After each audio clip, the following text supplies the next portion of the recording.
Political fervor has intensified in the country as Lok Sabha elections draw near. While certain parties are actively campaigning, others find themselves entangled in legal battles with agencies like the ED and Crime Branch. Despite the INDI bloc facing fractures in various states, unity still seems to be prevailing in Goa.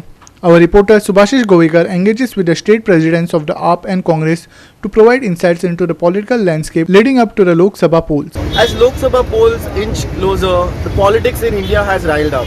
We have chief ministers being arrested, we have political parties issuing threats to one another, we have EDs getting involved, and campaigns are coming into full swing as the day comes closer to the polls. Now with me, I have the party presidents for Goa State, for Aam Aadmi Party and the Congress.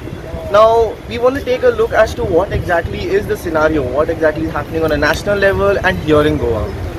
So, Mr. Amit, what do you think is happening right now, given that, the EDs are issuing notices to Delhi CM Kejriwal and now the Education Minister Atishi over there?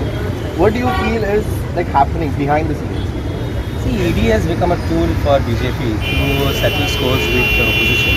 The fact remains that BJP is today scared of losing 2024 elections, and for that reason they want to put every other political party in a spot where they will either arrest them or put them under some threat of arrest and ask them to join BJP, and that's what we have seen, what has happened with Nitish Kumar and others as far as the political scene in other states is concerned. The way how the other leaders of BJP have been saying that, if you don't do this, we will see how we will get you arrested. We will get you arrested in crimes. We will issue summons. It looks like as if they are the agency, and agency is actually acting under the directions of BJP. Coming to Congress, right? Rahul Gandhi is having his yatra from the east to the west, and he was stopped in Assam, and there was a tussle that happened there between the party workers and the locals and the police allegedly there. So now the chief minister there has said that after Lok Sabha polls he will get Mr. Rahul Gandhi arrested. Right now, when a chief minister issues such a threat, what do you have to say about that? Where a national level, who was supposed to be a national level opposition candidate for the PM, is now being charged of having FIR lodged against him or getting him arrested. To your question of Assam, now there are two Hemants. One is Hemant Biswa Sharma and one is Hemant Soren. Hemant Biswa Sharma was, I think, succumbed to the pressure of ED and Modi. That's why he is on the other side. Because BJP, what they did is they picked him, they put him in that BJP washing machine, and now he's clean.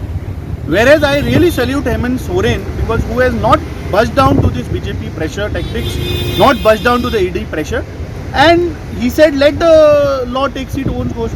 But with this aspect, you please understand that we somewhere the murder of democracy is happening. I fail to understand why all these machinery, so-called ED, CBI, income tax, are working around the political spectrum. You take the classic case of Goa. Now there are two ministers who have been found directly involved in corruption. One, Mr. Maureen Gudino, we have exposed that he has used his political power, his political spectrum to change the law wherein he has allotted a land to his own son.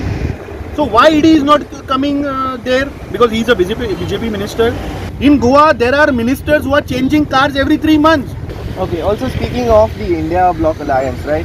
Now on a national level, there have been, rumors that there are sort of speculations, right, that, the India Bloc is sort of falling apart when some states are saying that we are going to fight for the state alone, we are not willing to seat share here.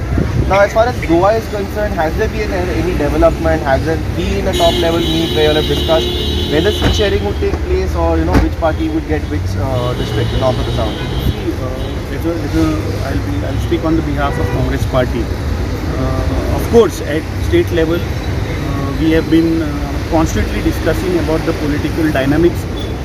Both our MLAs as well as their MLAs are working in coordination with the floor management in the assembly, which you can see. The question about seat sharing, how many seats to give to which alliance party, I think that call will be taken at national level. But at state level, we all are working and gearing up for the coming Lok Sabha elections. Mr. Palekar, anything to say on this? Yeah, I agree with what he has said. The fact remains that we have already appraised our parties as regards the position here, as regards facts and figures, as he has said.